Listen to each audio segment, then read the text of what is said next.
Kindergarten, day one, take two, action. Hello, my name is Alex Smith and I'm one of the community educators at Advocates for Children. The purpose of this video is to go through day one and day two of the kindergarten personal safety lessons. So for day one, we talk about three main things. We talk about safe touch, unsafe touch, and secret touch. So we start off by talking about safe touch with the kindergartners, and we use our puppets, Desi and Lucy. So with the puppets, we have kids name off different types of safe touches, and those are touches that make them feel safe and warm and comfortable inside. So we talk about hugs and high fives and handshakes and what they can do with their friends at school, but then also people at home as well. And then we put away the puppets because we specifically mention that we do not use our friends or puppets to talk about unsafe touches. So we put the puppets away, and then I have the kindergartners list unsafe touches. So these are touches that could hurt them or make them feel uncomfortable or inappropriate touches. Typically we get the responses such as hitting, kicking, biting, stuff like that. So after we list the unsafe touches, we talk about what they can do if they do get an unsafe touch. So something that hurts them or makes them feel uncomfortable. And we get three main answers. They can either tell the person no or stop. They can go, so try and get away from the person or the situation that's making them uncomfortable. And then they can also go to a trusted adult and ask for help. So we spend a lot of time listing off the adults in their lives that they trust. And these can either be teachers and counselors at school, or it can be parents or adults and other caregivers at home.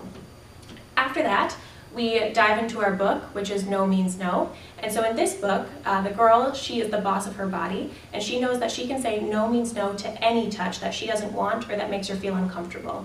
So one of the first examples in the story is her Auntie Jeannie wants a hug and a kiss to say hello, and she knows that she can say no politely, and she can ask to shake her hand, give her a high five, or blow her a kiss instead.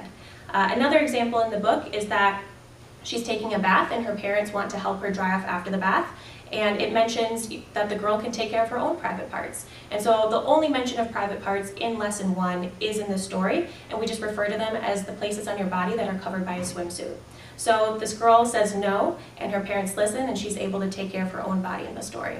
After the story, we talk about secret touches. And so we first start with talking about what is a good secret to keep, like a surprise party or a present for your mother, that sort of thing. And then what's a secret that we should not keep from adults?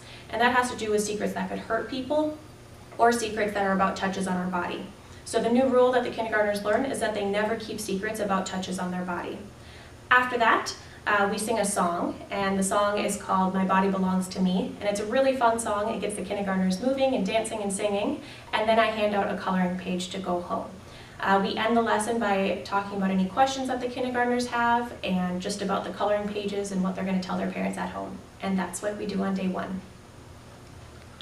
Day two, K2, take two, action. So we start lesson two by playing a game with the kindergartners.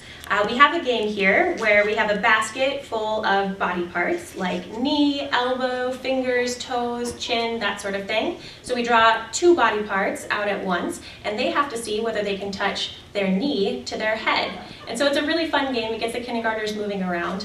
But the most important part is that it allows them to practice naming their body parts. And it really opens up a wonderful discussion that we can have after the game about why our body parts have names and why it's important that we know all the names of our body parts. Mainly they come up with that they can talk to an adult if they ever need help or if a body part gets hurt. And it's important that the adult knows exactly what body part they are referring to that they need help with. Or it's to communicate to other friends or people that they would rather not have them touch that body part, or they don't want a hug around their shoulders, that sort of thing. So we use that to introduce naming our private body parts as well. And it's really important that we do use the proper doctor's terms for private body parts with kindergartners. There is another video, the intro video, that explains the reasons behind why we include that in. So we use the baby dolls to have a visual for the kids, and we go through the doctor's terms for private body parts because a lot of students have nicknames that they use at home, but those nicknames might not be understood by other adults that are outside of the household. So we go through the names. Boys have bottoms and penises, and then girls have bottoms and vaginas, and they will develop breasts. And so the students usually receive those names very well, especially after we have normalized naming our body parts, and that all of our body parts do have names to them. After that, we read our book here called Your Body Belongs to You, and it's just a really short and sweet book that talks about, we have touches that we really love, sometimes we love getting touches, and then there's other times when maybe we don't want to be touched, or there's touches that we don't quite like. And so it's okay for kindergartners to say no thank you very politely to any touch that they don't want, and it's also okay for them to ask for a touch if they do want hugs or cuddles or kisses. So it's a really wonderful book that just kind of wraps up that they are able to decide what touches they want on their body, and they can ask adults to help them communicate those limits and those boundaries as well.